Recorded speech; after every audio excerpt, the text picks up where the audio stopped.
In any post-production process, there are two processes. The first part is figuring out what your story is and telling your story. And then ultimately, the next stage is finishing. So where you take the timeline that you created and you make sure that all the images work well together and look as good as they possibly can.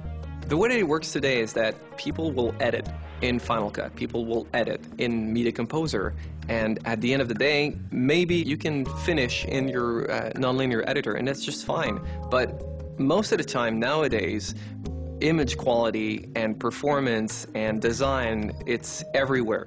If you want to do that with your nonlinear editor, it can get really complicated because you do have to move your images around. We started with Final Cut early on, and just over time it slowly caught on, and at a certain point Final Cut became the tool of choice for artists, and we built finishing capabilities around that. We have After Effects and Photoshop and Illustrator and all of the basic Adobe package. We have Shake, we have Cinema 4D.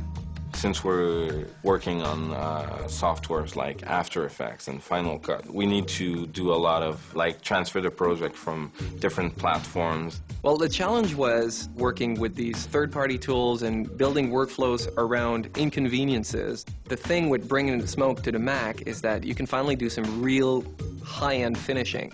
It's all about bringing all of these tools together in one application. When I first heard Smoke was coming to the Mac, my first impression was excitement. My second was finally. When I first heard that Smoke was coming out on the Mac, I went, wow, that's the hugest announcement I think I've ever heard from Autodesk. All of a sudden, you've got access to this tool on the same platform that you're using for doing your Photoshop work, for doing your Final Cut Pro edits, for doing your Avid editing. You're using the same hardware, you're using the same Mac, you're using the same hard drives. Instead of you having to change your workflow to work with the system, we actually change our system to fit in your workflow. Apple designs good stuff. I mean, just swapping out memory or hard drives in the box. They are very thoughtful about what they do, and that appeals to creatives. I think most broadcasters are comfortable now with Mac systems. For them to be able to make that leap and be able to enhance their promos and enhance their commercials, they've got the box already. Now they just need Smoke as the software to put on it.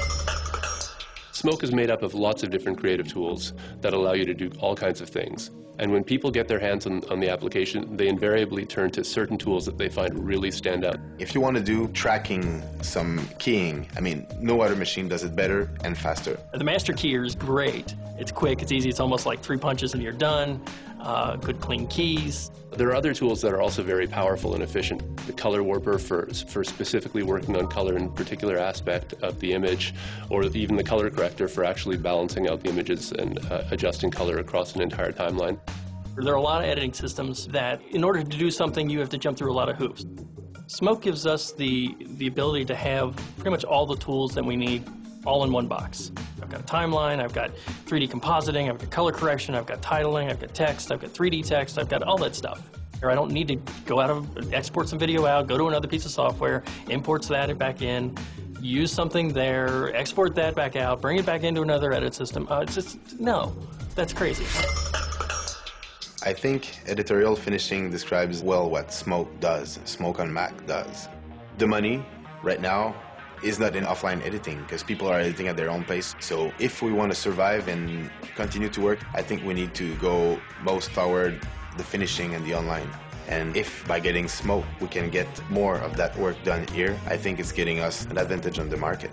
Being able to buy Smoke for a Macintosh and having it at a price that's reasonable for us would be a good idea, because since we have more and more projects coming in, we need to go quicker.